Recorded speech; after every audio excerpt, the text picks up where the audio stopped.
I'm Jamie Dunbar.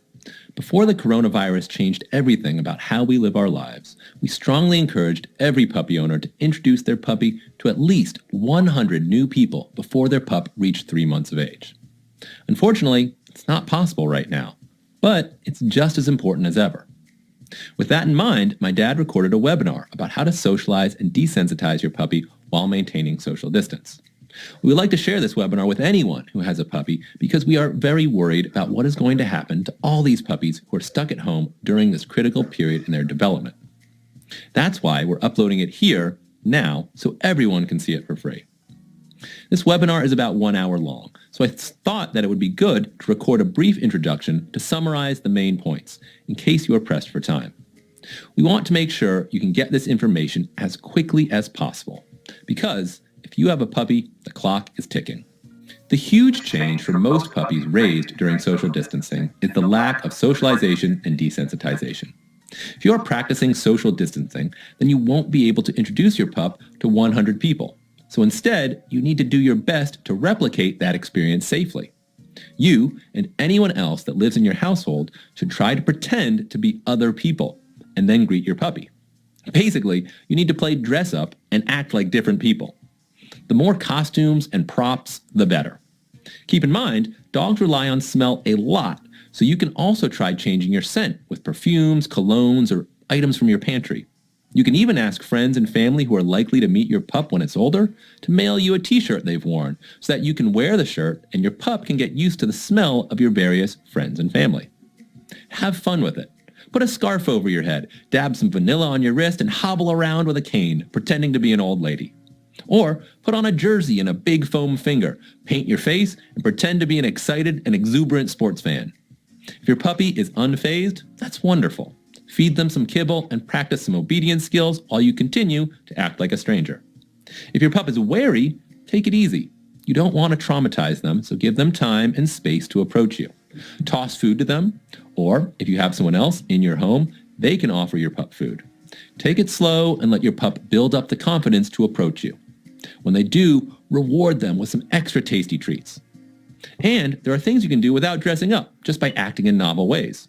March, limp, crawl, fall down and roll around on the floor, hop like a bunny, shake like you're having a seizure, do yoga, make silly faces, pretend you're a dinosaur or a monster. If you have children in your home, you're at a huge advantage. Most kids are naturals at acting in novel ways. If you don't have kids, it's time to get in touch with your inner child. Because eventually your dog is going to see a child, and that child could very well be acting in an unpredictable and energetic manner. And if your pup has never seen something similar, they're going to get spooked. Now, the people-based socialization is the most important, but there's also lots of deliberate desensitization you should be doing with non-living stimuli. Dogs can be spooked by novel objects and environments, so try to expose them to as many different things as you can. There's a ton of this that you can do in the safety of your own home.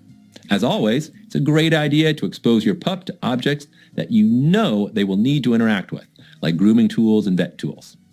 Many dogs also develop phobias about walking on different materials. So have your pup walk on all the different types of floor in your home. Put your pup in the bathtub. Put down novel materials like flattened cardboard boxes, bubble wrap, aluminum foil, or piles of empty plastic water bottles. Now it's time to raid your closet, attic, or basement. You want to find things they've never seen before. Sports equipment, skateboards, tools, balloons, appliances, holiday decorations, statues, stuffed animals, flags, banners, and so on.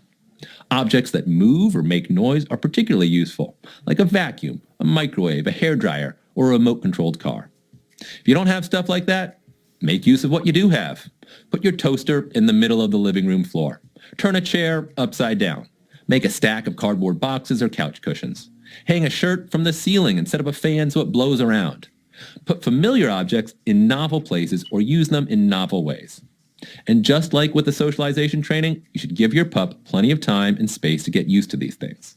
Hand feed them food to help them form a positive association until they're completely at ease with the new stimulus. Then, introduce something new. As your pup gets more confident, you can keep increasing the novelty. Try being a novel person, wearing novel things, acting in a novel way in a novel environment. And you can still make use of the real outside world if you're careful and safe. Sit on your front porch Or sit at a window and watch the world go by with your pup. Anytime you see anything, feed your pup a piece of kibble. Car, kibble. Jogger, kibble. Squirrel, kibble. Feed your pup a whole meal like that, just sitting there and watching things go by. If you have a car, that's a wonderful way to take your pup to new locations while still maintaining social distance. Drive to a new place where there are interesting things to look at and just hang out in the car, hand-feeding your pup their meal. I know this all may sound a little ridiculous, but this is what your pup desperately needs. And unfortunately, the only way they can get it is for you to make this extra effort. Now, a few caveats. I mentioned this earlier, but you don't want to overwhelm or traumatize your pup. If your pup is running away and hiding from something new, try to lower the novelty or the intensity a little bit. Give your pup space and time and lots of food treats and let them gradually build their self-confidence. Also, be safe. Don't expose your pup to dangerous objects.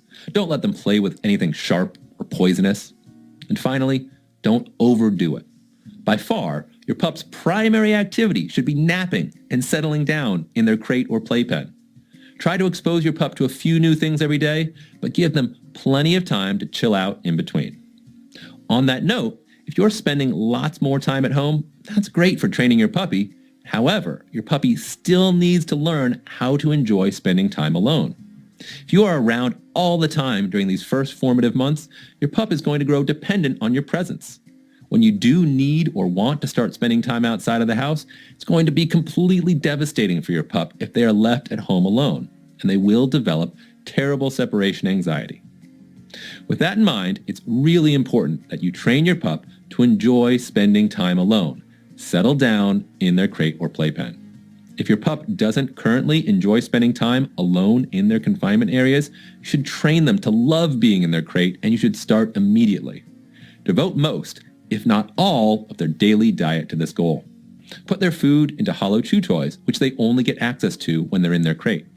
Keep the crate door open and toss pieces of their food into their crate, and if they are in their crate, quietly settle down, praise and reward them.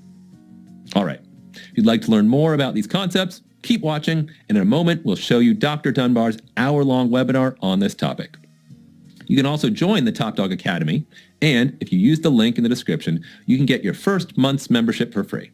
After that, it's just $20 a month, and you can cancel at any time. Alternatively, if you'd like live, real-time, personalized feedback and training advice in a small group setting, you should visit our sister site, SeriousPup.com, using the link in the description below, and sign up for one of our new live online puppy training classes. All right, that's all from me. I'll hand it off to Dr. Dunbar.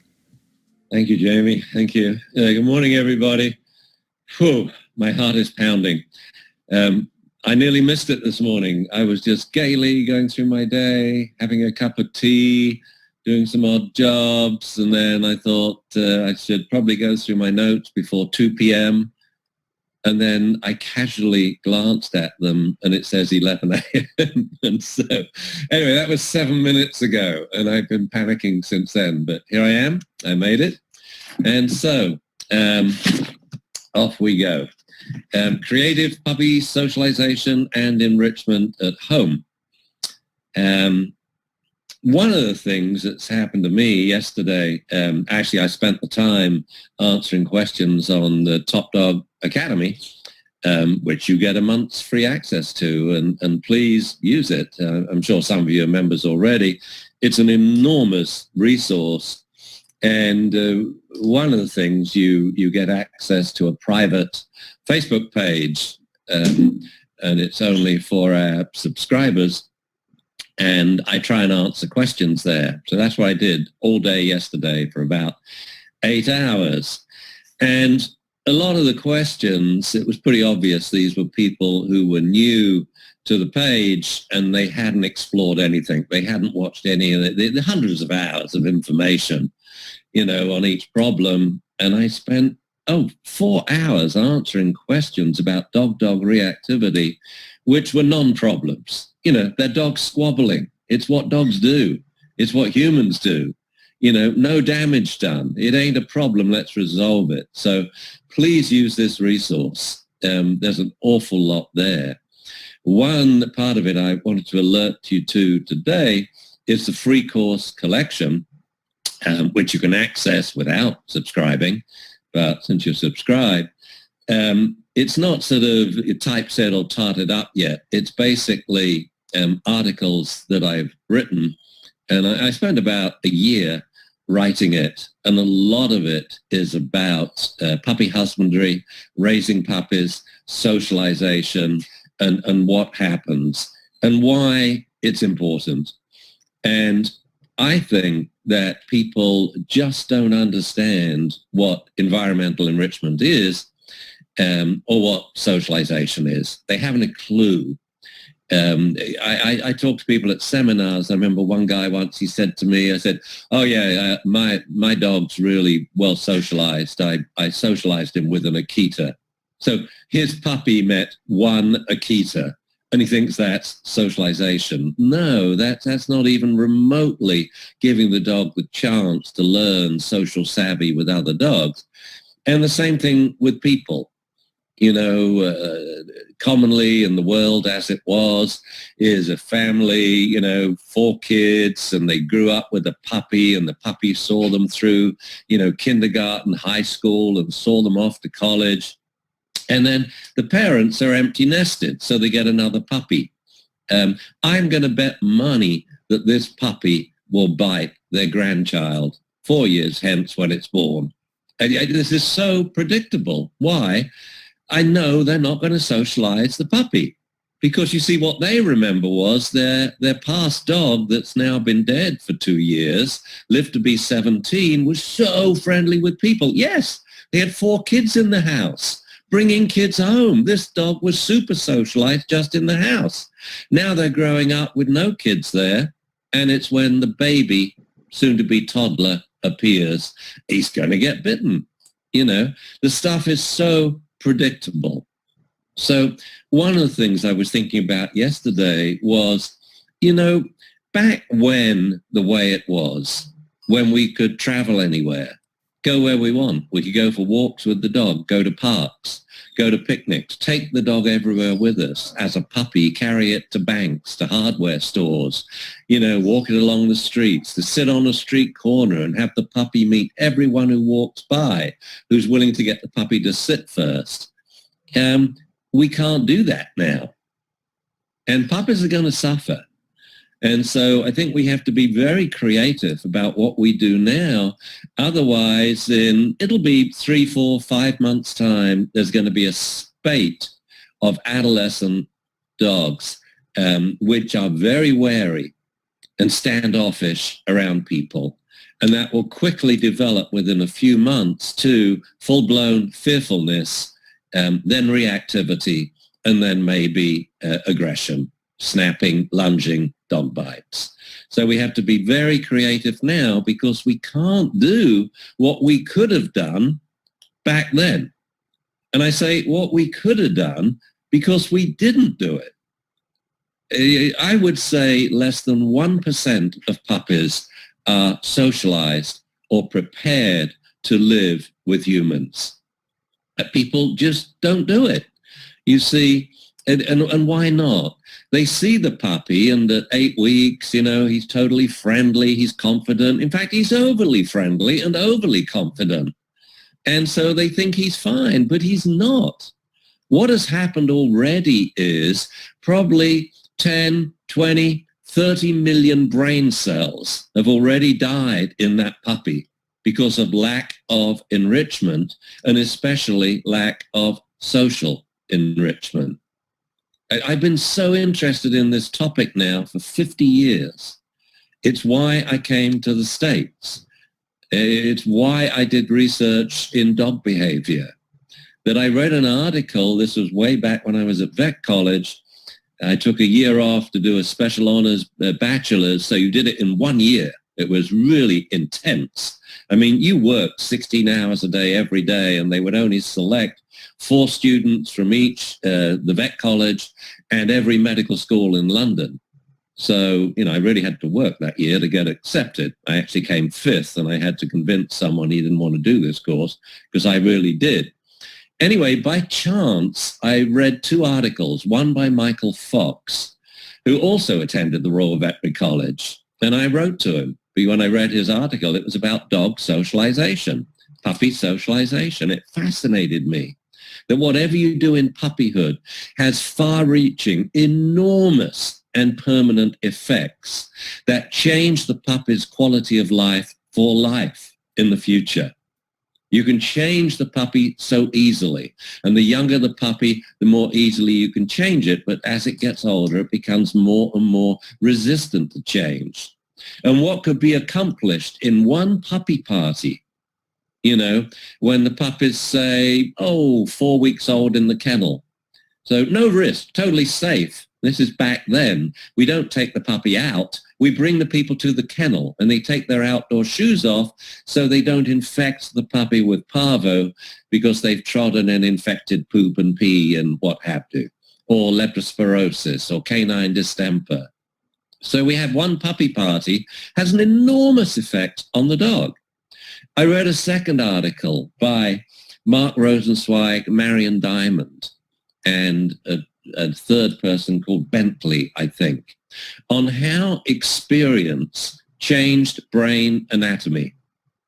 And I've since read up on this before I wrote the free course collection, and this change happens in real time. So as you pet a puppy, as you let him sniff the odors on your fingers, the dendrites from the neurons in the brain are moving like this. It's like an elephant's trunk. And they move towards another cell and boom, they plug in and form a synapse. And if you use those neurons, if you stimulate them, because it's exciting where this puppy is growing up, then you get more dendritic spine development, more synapses, bigger, fatter, more robust synapses. You get cell growth. What happens if you don't stimulate the puppy? He's only meeting one person. We don't do much, or he's locked in a kennel at the breeders. Well, millions and millions and millions of neurons just die. The synapses crumble, the dendritic spines retract, and then the cells die off. This is a period of growth, happens in babies, happens in kittens, happens in puppies, shortly after birth. And the amount of cell death is enormous. So the time to socialize and enrich the environment is within the first few days after birth, neonatally. It's amazing, like with human children, babies, what is going on in their brains at that time. They can barely focus their eyes. Puppies' eyes are closed. Puppies' ears are closed. But they can smell and they can feel. Okay, and this is the period that back then, when we could have done all this, we pretty much missed it all. There's probably 1% of lucky puppies that got this, and what it gave them through life was confidence. And I always like to say the biggest gift we can give any youngster, any animal, any child is confidence. To go through life with confidence is enormous. And this happens way back then. So let's talk about our puppies now. Please read the free course collection. You'll read a couple of articles. They're pretty scientific, but they're written in words you can understand about what happens in the brain prior to birth, immediately after birth, and what happens if we stimulate the brain with visual stimuli, auditory stimuli, olfactory stimuli, tactile stimuli, and especially the biggest stimulus in the puppy's environment is always people. Because this is going to be the scariest stimulus when they become 4.5 months old. And puppyhood ends and adolescence starts. This is when fears and phobias develop. You see, the puppy looked fine. Yes, he's a puppy. He won't start being wary of things and standoffish till he's 4.5, 5 months old. And this accelerates 6 months, 8 months, 9 months. And then someone asked me a question on the Top Dog Academy. Oh, why is he suddenly fighting with other dogs? Why is he staying away from my little boy? Why is he nipping at my boyfriend? This is normal social development. And if you think about it, it makes so much sense that for canids in the wild, they usually grow up in a little den. Who do they see for the first 8 weeks when they are so sensitive to new stimuli? Well, they see mum and they see their litter mates. And that's who they learn to thoroughly accept. And then about 7, 8 weeks, they go out of the den for short periods. And if anything weird happens, they run back inside. As they get older, they get more and more weirded out by not scary stimuli, just unfamiliar stimuli.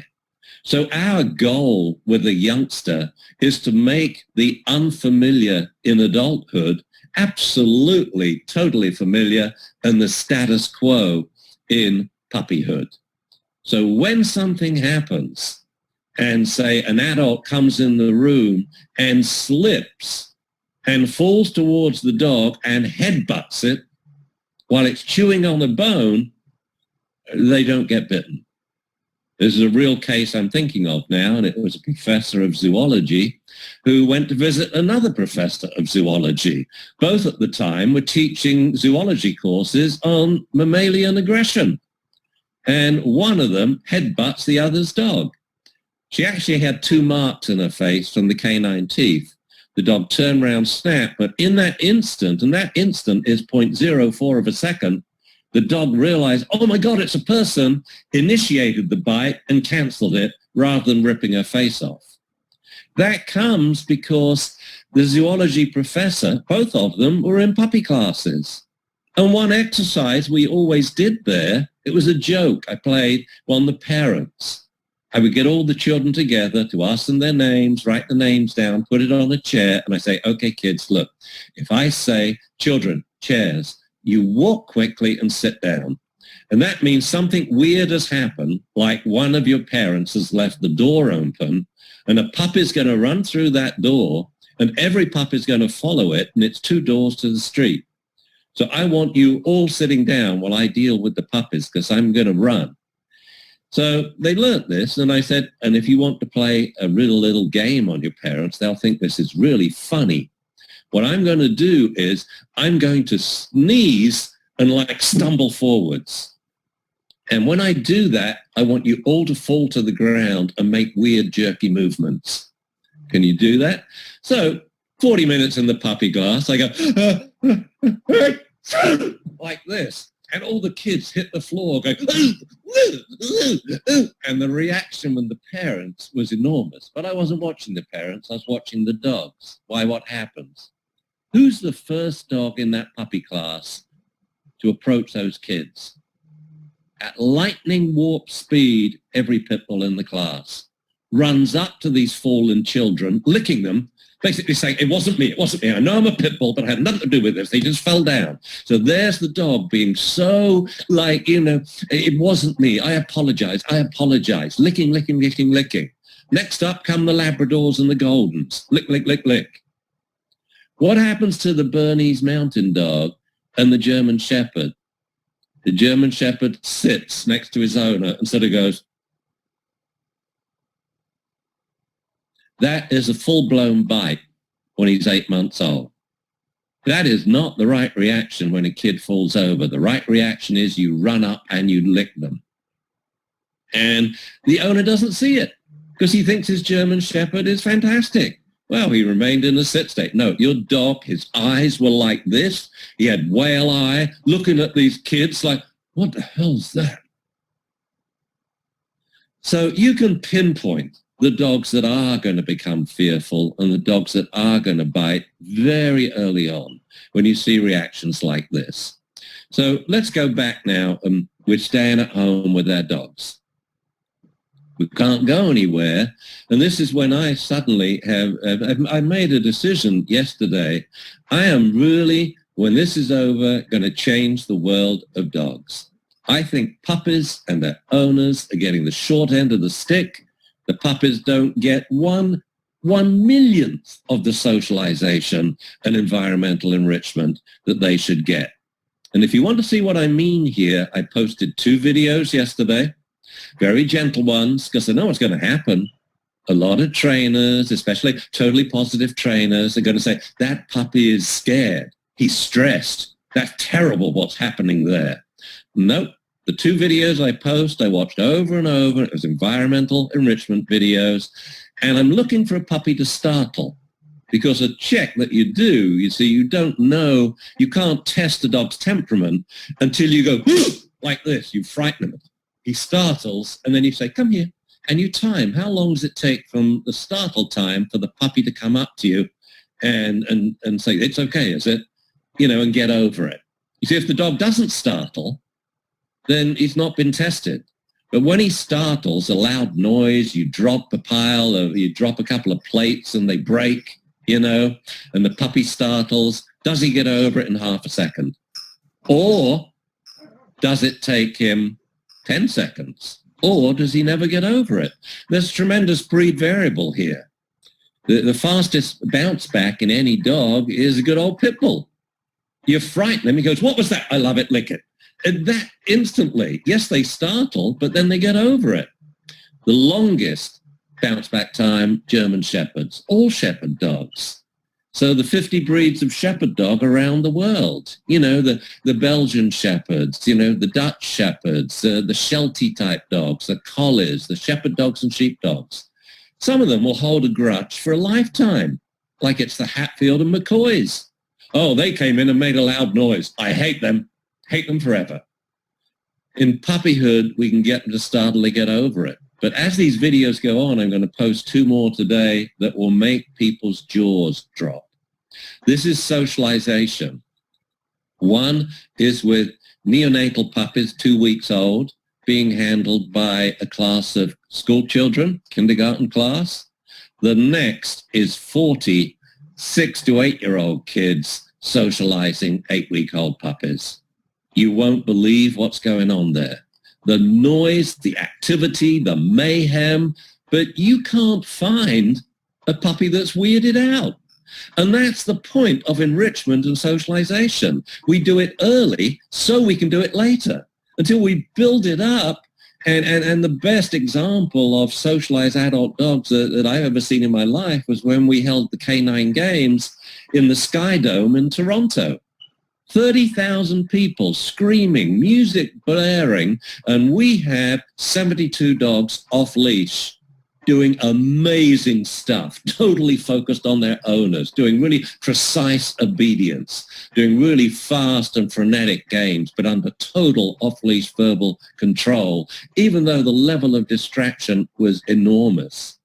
While we were doing this, because I did it to raise money for the Credit Valley Dog Show, and it brought in 30,000 people, and these people paid at the door. But they were having an obedience competition and a confirmation show, and they came over and said, can you turn the music down? It's spooking our dogs. And the difference is our dogs went through puppy class and were trained off leash from the beginning. So we taught them that this is the status quo and you can do it in puppyhood. To do it in adulthood, well, I'll give you the time frame.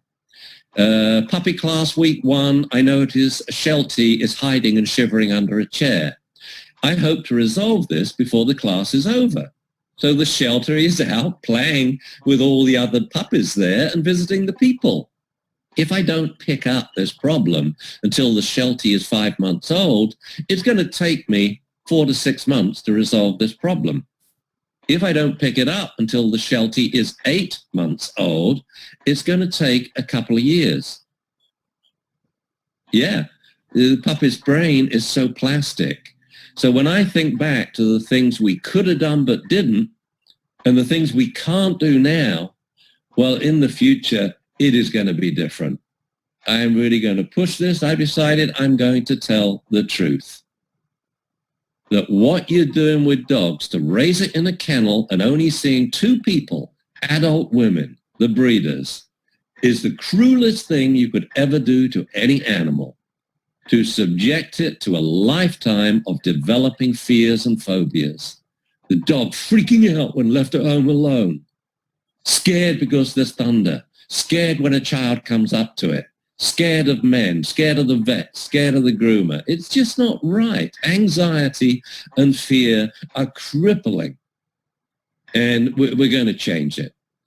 But what do we do now when we can't do all these things? Well, there's lots of good sides, upsides to being sequestered at home with your dog. I mean, a lot of things are going to benefit, like your dog's training. You've got plenty of time to train your dog, right? You can have 10 training sessions a day, 10 minutes each.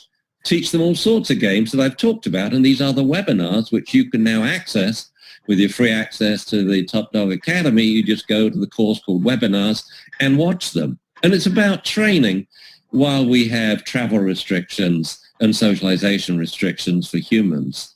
So it's a boon for education, entertainment, enjoyment. Okay? But I will give you a caution at the end today. When it's over, your puppy's going to miss you. So we have to prepare him for that when we return to the new normal, when you're leaving your house for 8 to 10 hours a day, because you've got to earn a lot of money now to pay off all the debts that you're creating now. So we need to prepare the dog. But I want to create in people now a hunger to do it right when we can. One major downside of being confined at home with your dog is the lack of socialization if you have a puppy. And we got to be very creative here. If you have an adult dog, it's okay. You'll be fine. He's happy for this to be happening, that you're at home with him. And you can play games with him, and his education, his entertainment, his enjoyment is really going to be cool. But for puppy, it's a downright emergency. So I've given a big thought about this. What can we do? A lot of you who've read my stuff know that my rules for puppies, these come from the Minimal Mental Health Guidelines for Rearing Puppies.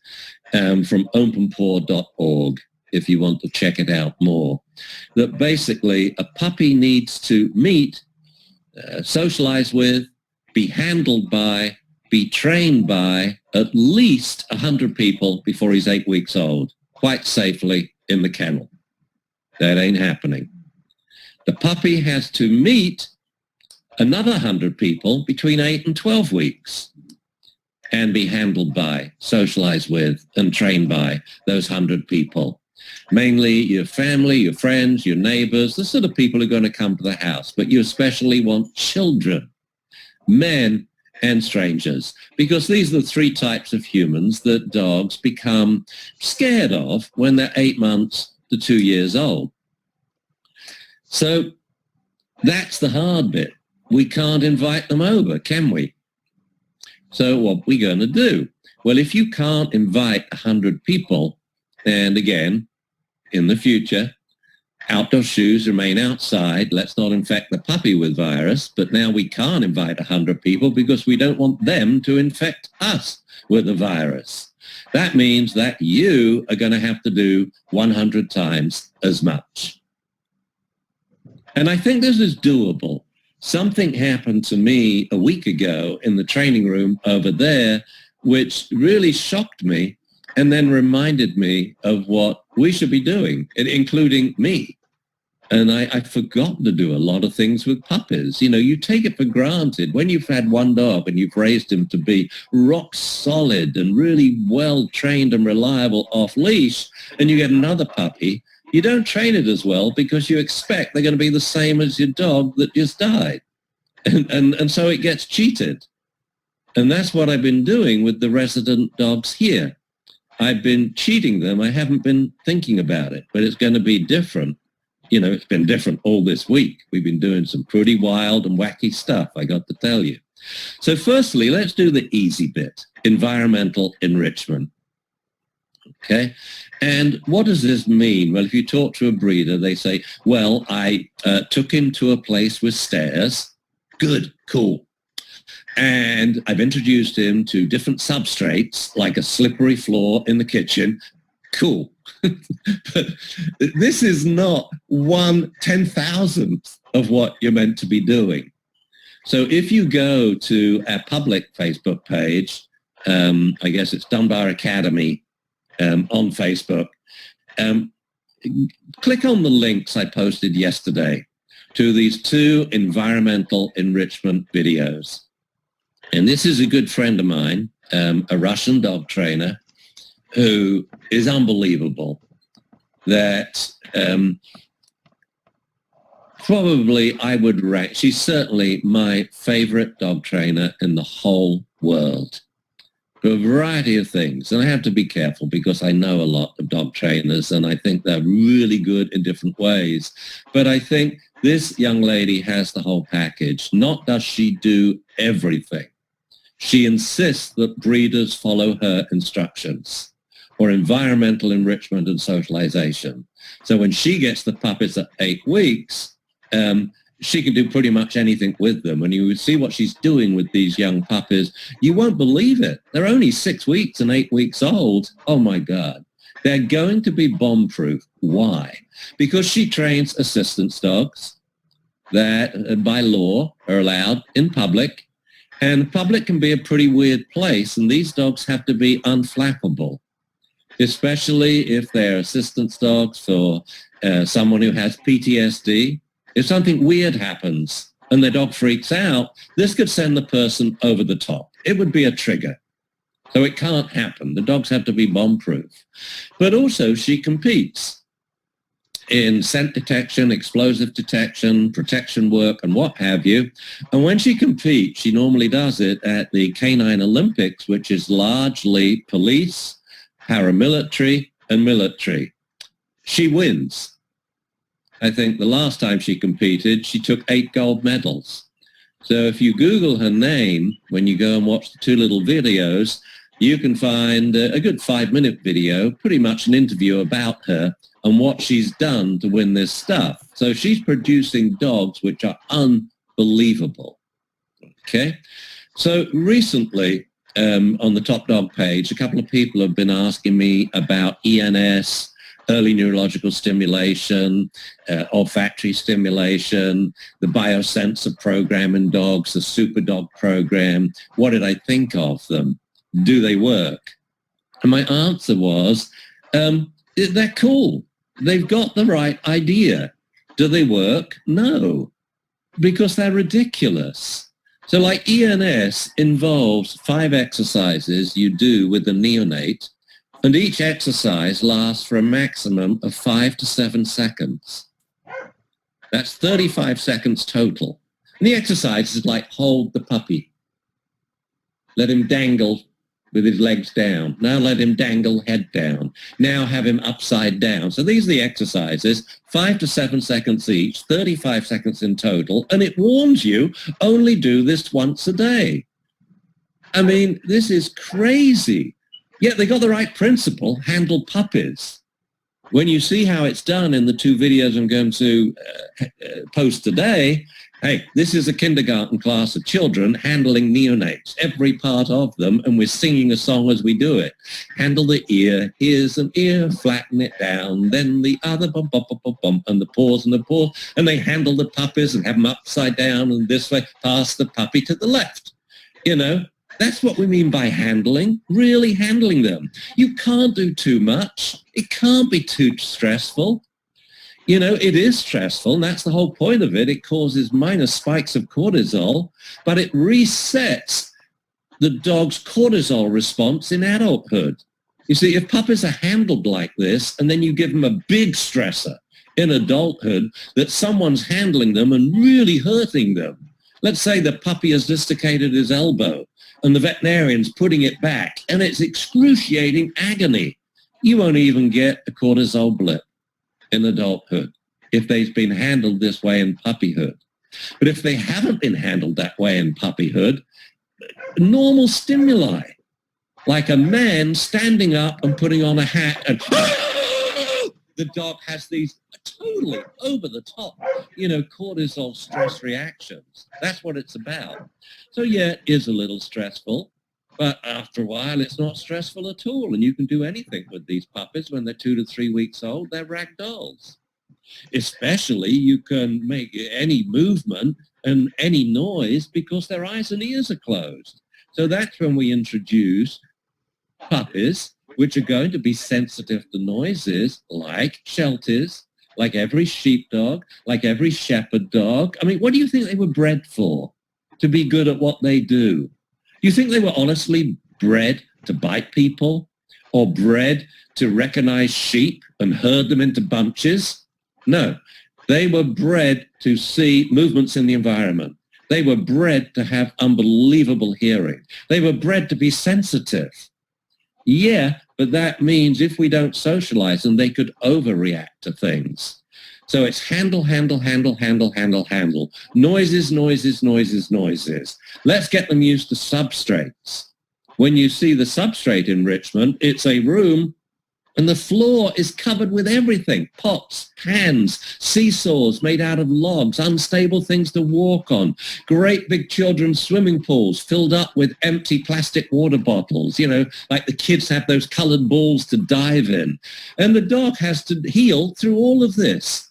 Upstairs, down slides, running up slippery slides, through tunnels, into a bucket when the person bangs on the bucket, like bang, bang, bang, bang, bang. And you look at the puppy, there's not a sign of stress. So this stuff is all easy to do now if we do it. Your homes, if you have a puppy, it should be like a little jungle gym. On the floor, bubble wrap and crinkly, what's it called, the silver paper, the silver foil, crinkle it up. And they walk over this until it's nothing. Been there, done that. And this dog, I'm not going to get the question like I got yesterday I answered on Top Dog Academy. My puppy freaks out in the elevator in my apartment block. The dog's just going to go in the elevator. Whoa, this is fun. It goes down. Whoa, it goes up. This is cool. Okay, we've given the puppy confidence. Let's now talk about, and we can talk about people. I would say we can start in very safe places, viewing from a window. So depending on whether you have an apartment, so it could be we have to wait till 7 p.m., and we're in Manhattan, and we open our window and we have a puppy on leash and we hold him very carefully and by the collar so he doesn't jump. And we open the window and there's all this noise and we say, dinner time, kibble, kibble, kibble, kibble. We hand feed the puppy with all this cacophony going on. Or maybe we're suburban. So we sit in the living room by the window and we watch who's going by. And every time someone walks by, we say, look, there's a cookie person. Kibble, kibble, kibble. We can classically condition even though your dog's in confinement. We could take the puppy out with us in a car ride. We could go when we go to buy groceries, only one person go in, but the other person could stay in the car with the puppy. And when they see a person, the window closed, otherwise people are going to want to pet it, they say, look, there's a person, kibble, kibble. We can wind the window down when no one's close so the puppy can sniff and hear the noises of the world that's out there. So there is, some stuff we can do looking out our windows, looking out of the car window or in our yard. There still are people out there. And that socialization can start there because we can't invite 100 people to our home.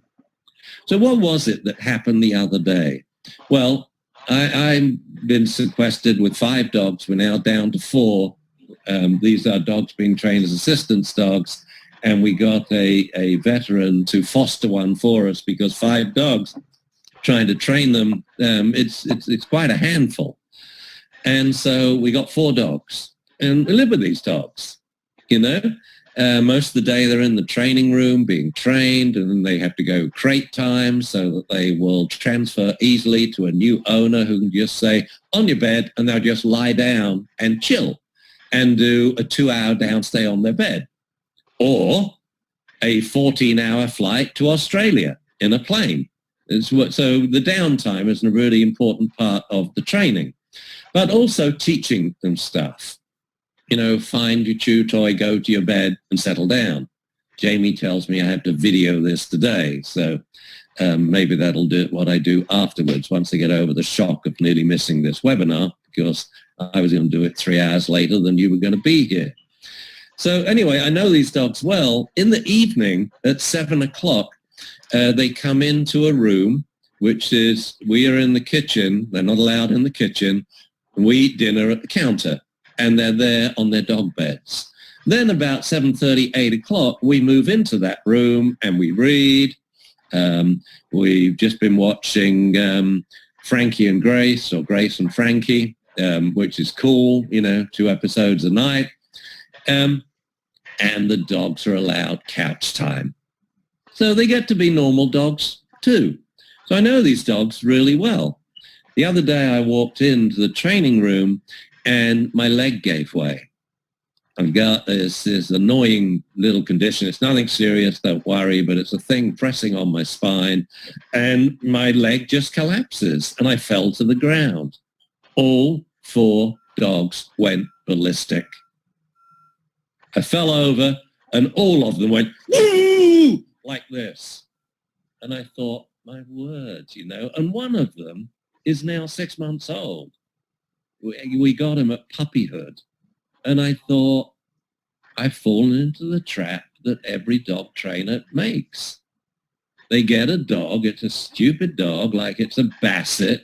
They love it. They take it everywhere. It's so socialized, it's ridiculous. It's bomb-proof. And then they get into obedience and they compete with a basset, and everyone laughs at them, like everyone laughed at me with my Malamute, But you get hooked on competing.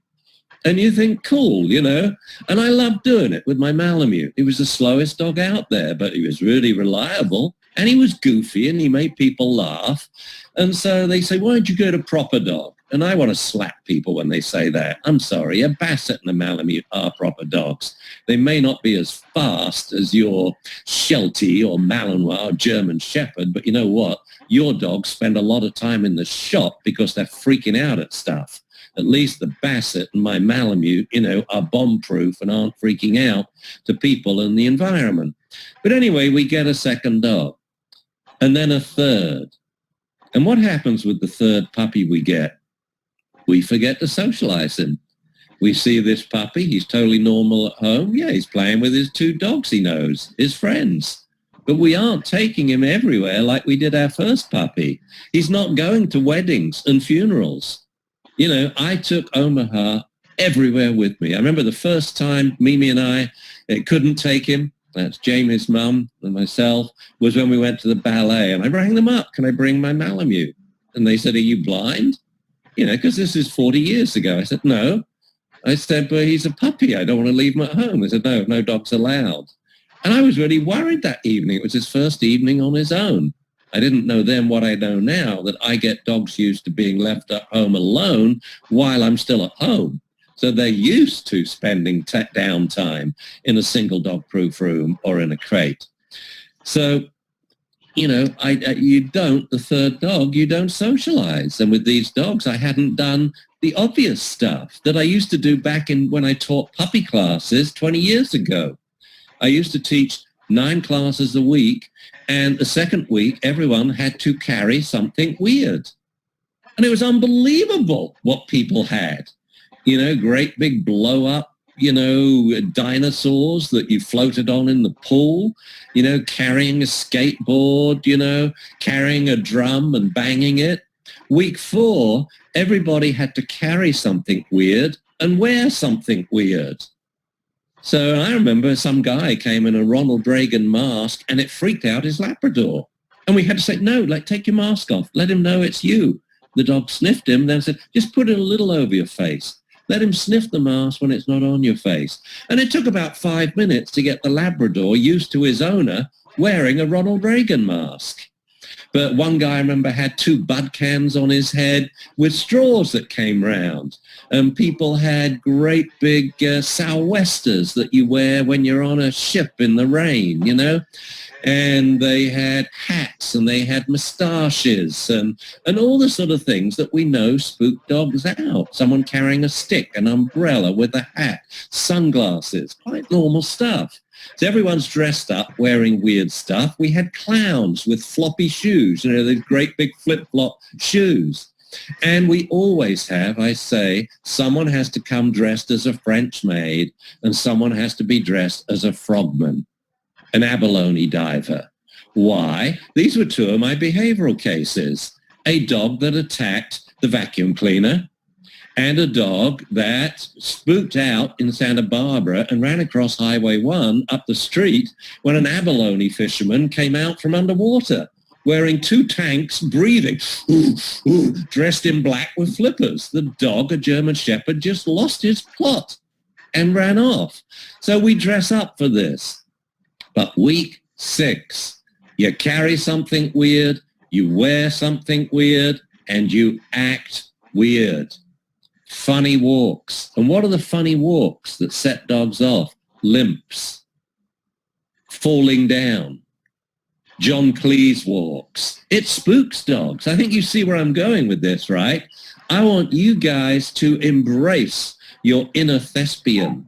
You're going to embrace your inner child. And you're going to have a riot at home with your puppies or your adult dogs now by dressing up, carrying weird stuff, carrying a saucepan and banging on it like we're a drum. And the whole family walks around the house, you know, blowing on bottles, you know, beer bottles, or what have you. You're going to wear clothes, you're going to wear hats, you're going to wear beards, you're going to have silly gaits, you're going to crawl along the floor on all fours, you're going to skip, you're going to limp, you're all going to fall down, you know, and have a fit on the floor, or fall down and pretend you're in a coffin. And because we can't have the 100 people do it. So you are going to have to do 100 times as much. If you want to be really creative about this stuff, you could get your family and friends who are going to come round when they can, when the restrictions are lifted, and just ask them to mail you an item, just a letter, okay, and send it in the mail. And when it arrives, like all mail, I let it sit for a day, because then all the virus by then should be dead. But then you're going to pick up this letter and let your dog sniff it. Now your dog can smell your friend. Your friend's not even there. I mean, if you want to go overboard with this, you can ask all your friends to mail used underwear if you want to smell that you can smell. But for dogs, there's no need to do that. Just someone touching a piece of paper, writing a note to you, like the good old days when we wrote letters to each other. Do you remember that? They said, "Hi, I hope you're doing well," instead of an email or a text that's read, deleted. What about a letter we can save to remember this moment? When we regrouped again about our dog, our puppy, our families, and realize what is really important in life. Who are the people who are really important? Then write to them and say, "Will you write back to me?" so your dog can sniff it. And when it sniffs it, you're going to give your dog 10 bits of kibble. Then you're going to put the letter someone else and say, "Find Joe." And when he finds Joe's letter, he gets another 10 bits of kibble. Then you're going to hide it. And we're going to play with the dog. He's going to find whatever's in there. So if you think a bit of paper won't do it, then have a bit of cloth. You know, have a worn T-shirt or something like that. And you can have a lot of fun with this. Because if you think about the route to the dog's brain, the quickest route to the deepest parts of the dog's brain is not like us, through our eyes, not like other animals, through their ears. It's through their nose. So you want to expose the dogs to all different scents. Let's get out your spice rack and let's get down. Don't open the bottles. No need for the dog to stick his drippy nose in there and contaminate your cinnamon, you know, before you're going to make some sort of aubergine or eggplant or something. Instead, you have a bottle of cumin, you have one of cinnamon, you have another of thyme, and one of oregano. And you say to the dog, "Find oregano." It's great. How do you think my friend Julie trains her dogs to find explosives? You know, how much scent do you need? She takes, by tweezers, one Q-tip, and she touches whatever she wants the dog to find. Could be drugs, it could be explosives. One Q-tip. Then she hides it in a car parking lot. And because I helped her train one day, I was hiding the Q-tips. So the Q-tips, yeah, they had a bit of my scent on because it was close to me, but I didn't touch them. I used forceps, and I would hide them on top of a tire, in the crack, in a car door. Like one Mercedes, and this was a car parking lot of cars that had been impounded, and the Mercedes was open. So I put the Q-tip under the passenger seat. The friggin' dog found that. walking him around. He goes past the car, stops, comes back. He's sniffing the door well. So we then open the door, in he goes like this. It's amazing. And so this for the dog is the equivalent of binge watching, but it's binge stimulation, okay, through his nose. You know, he's used to the smell of your house. Let's get down or introduce some things that smell like our friends and family and play games with other things that smell well. So when you handle your puppy, because you got to do 100 times as much. This is in the other webinars. I'm just going to go through it very quickly. You've got to go through the subliminal bite triggers. What are the subliminal bite triggers? These are places or things you touch the dog on the body or things you do that give the dog, they make him feel uneasy or give him the screaming heebie-jeebies. Okay? One trigger, like touching the dog's collar, often won't cause or usually doesn't cause the dog to bite on its own. But when 3 or 4 of these things come together, like your son's best friend comes home and goes to retrieve a toy that bumped into the dog's food bowl and touches the food bowl as the dog checks him out because he heard the food bowl move, what have you got? Little boy. So child, man, that's 2 of them. Stranger, food bowl, collar. You've got 5 subliminal triggers coming together and you'll get a full-blown bite out of the blue. You never saw it coming because you didn't pay attention to the fact that he takes a while to warm to strangers. He's a little tricky when you touch around his food bowl. He doesn't like having his collar touched. He ducks when you reach for his collar. So you've got to desensitize these triggers, which are 1 collar, 2 ears, 3 muzzle, 4 paws, 5 rear end, 6 hug or restrain, 7 eye contact, 8 valued objects. Off, take it, thank you. We can't really do 9, 10, and 11. That would be children, men, and strangers. It depends on who you have at home. So I see 2 of you over here, the Colemans, I guess. Yeah, Mum, I want you to do a lot. Dad, I want you to do 10 times as much as Mum, because she's not the target. Very few dogs bite adult women. They're too smart to do that. They know it's in their best interest to be cool with adult women, and they have good reason to be cool with adult women. They're more patient, they're more empathic, and they do more for the dog. If anyone's getting bitten, it's going to be you in the family. If anyone's going to be bitten, it's your best friend, an adult male. So you're going to teach him when you're working with the dog, or if you have children. Anyone here have children? Let me change to total view. Wave your hand if you have children. Yeah, good. So when your children are doing these handle exercises, they used enhanced kibble. I got you, Andrea and Della. So basically, how do you and Jacqueline? Oh, you're Jacqueline Carr. Hi there. I've responded to a lot of your very insightful comments. By insightful, I mean S-I-G-H-T, not I-N-C-I-T-E. Your very insightful comments on the Top Dog Academy. When your kids are working with kibble, you put the kibble in a bag and you put in something smelly. A little bit of cheese, itty-bitty piece, a little bit of bacon, or a little bit of freeze-dried liver. Seal the bag. Within 30 minutes, every bit of kibble smells like cheese. That's what the children use.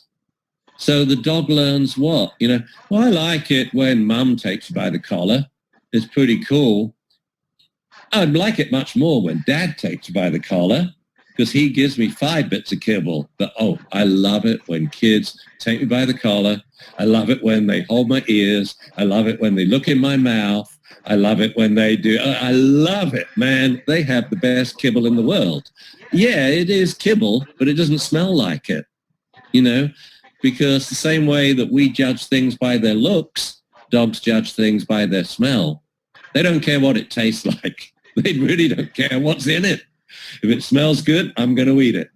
And the best treat for dogs is cat poop.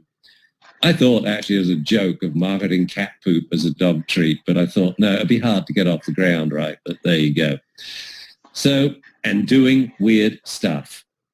So you've got to do all of this. Now, you're going to have a lot of fun with your dogs, by doing all this silly stuff, by talking to your dog, by reading him stories, He's going to get used to you being there. So one thing you must do, I have rats. That's really funny. You got to house train your rats. You really do. Unless you have rats in the house and you don't want them there. That's what my poor house has back in Berkeley. Apparently rats have taken over the basement while I've been away for like nearly 4 weeks, 5 weeks. Anyway, you got to prepare the dog for when this is over. And it will end, but it'll be a new normal. It will be different, okay? But you got to make sure your dog's prepared for that. So do please have your dog have little quiet moments while you're at home. So you can only train your dog for your absence when you're actually here. So when you're here, have times of the day, an hour here, maybe 2 hours there. When your dog's in one room, you're in another. It's as simple as that.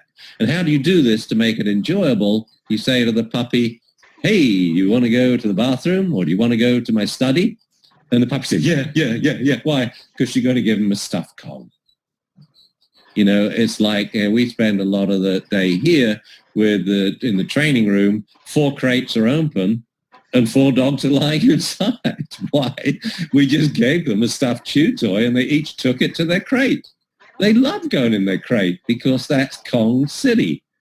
So we've got to get used the dog to confinement, downtimes, home alone, but we have to do it now. Don't wait for the crunch to come. You're spending all the time now cuddled up with your dogs. He's really going to miss it. By all means, spend a lot of time cuddled up with your dogs now. I find it helps if you do it certain times of the day. So what we're doing here is there's no cuddling prior to 7 p.m. Cuddling doesn't come into it. We have training, we have downtime, we have fetch, very important for them to learn and stuff, positions, they have to learn to block, they have to learn to help people up and what have you. But come 7, now we can have cuddle time. So yeah, they get their cuddle time, but by having it only after 7, we have dogs that don't ask for it before 7. We also have dogs that know exactly when 7 p.m. is. It's unbelievable because they're in the same room where we cuddle, all asleep on their beds, and at 7 p.m., one dog gets up, usually first is Jen, and she raises her head and makes eye contact. If that doesn't work, she comes over and sits and looks at me, and she's saying, isn't it 7 p.m.? Cuddle time, and sure enough, then we invite 3, sometimes 4 dogs up on the couch. So there we go. We got to be creative.